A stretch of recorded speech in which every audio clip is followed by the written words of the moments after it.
So this time we'll do the amber.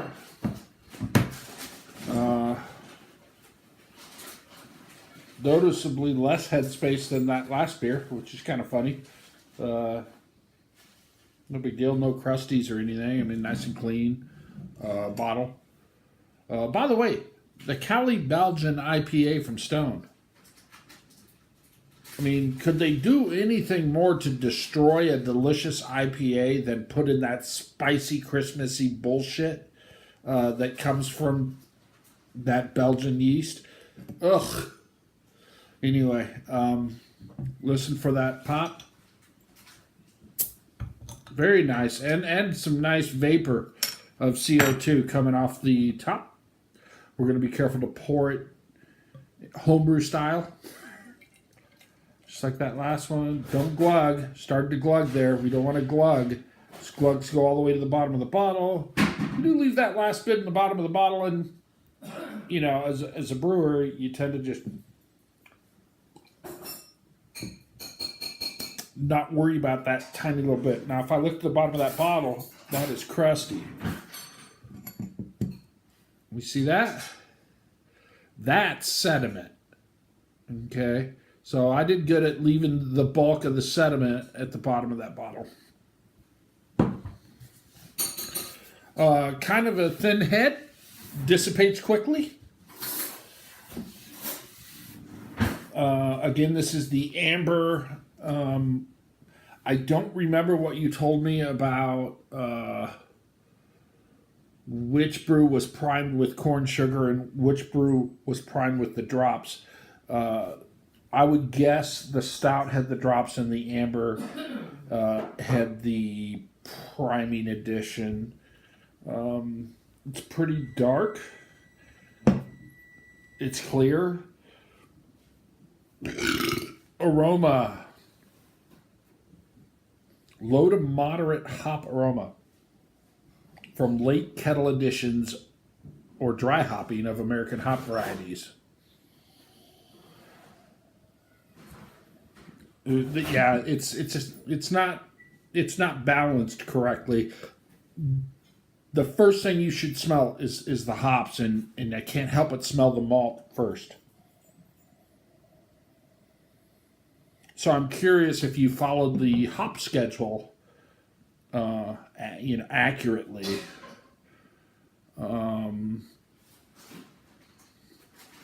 actually, it goes on to say moderate. That's a wide range. Moderately low to moderately high maltiness. That's supposed to balance the hop bitterness, but again, it's coming across pretty malty right up front.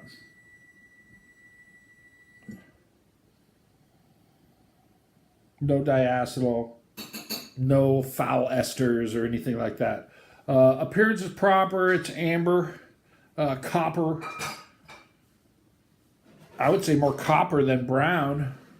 I guess in the video it actually looks kind of brown, but in my hand it appears more copper.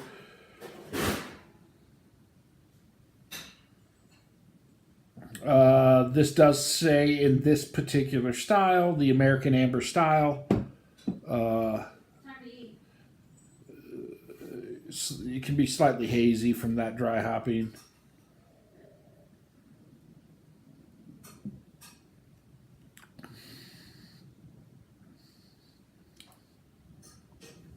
Yeah, I would think if you had sent this to a competition to be judged, the judge would probably say something along the lines of it's not properly balanced between its hop bitterness and malty sweetness.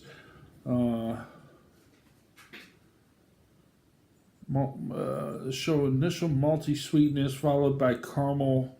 You do get a good caramel flavor from it.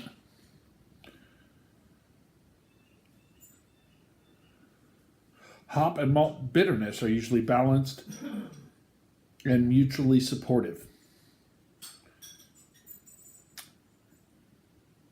Mouthfeel is medium to full, which this is not. I would say this is light to medium.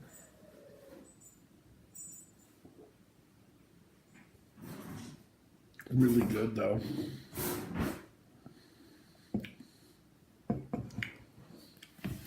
So I'm eating without you.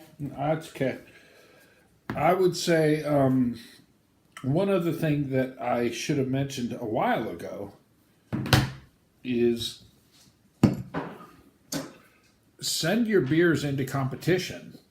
Set aside, go read about the competitions and everything. I think I sent like my first or second brew I ever brewed in for a competition. And the reason is I read early on that every competition out there will send you back the judges' notes. So the BJCP is a great beer judge certification program is a great organization.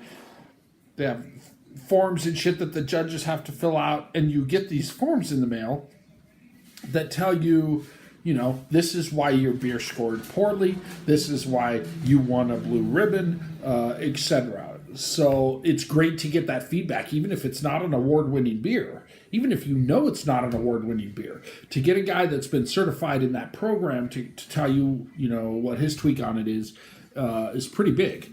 So I early on sent my beers off to a lot of different comps for that. And then the only other thing, again, was the sediment thing. You mentioned again in your note when you ship the beers. That Pliny, there's no sediment right now. The sediment will come, you know, after it's done fermenting in the bottle, and the byproduct of that will settle to the bottom of the bottle, and you'll have the sediment. The clarity or cloudiness of the beer could be a few different things. Could be too much yeast, which means it didn't finish its job in the fermenter and should have gone longer. Or it could be a protein haze, which will flock out during what they call the cold break. When you put it in the fridge and you get a cold break, and that starts to also help its clarity. So again, sediment and the clarity in the beer are two different things. Anyway, dude, thanks for shipping me these beers. Totally cool you're getting into brewing. I'll have to brew a batch and ship you a couple. Maybe I'll do a Pliny. That would be cool to get a side-by-side, you know. Here's the all-grain version, and then here's the extract version, and we could compare the two. I don't know.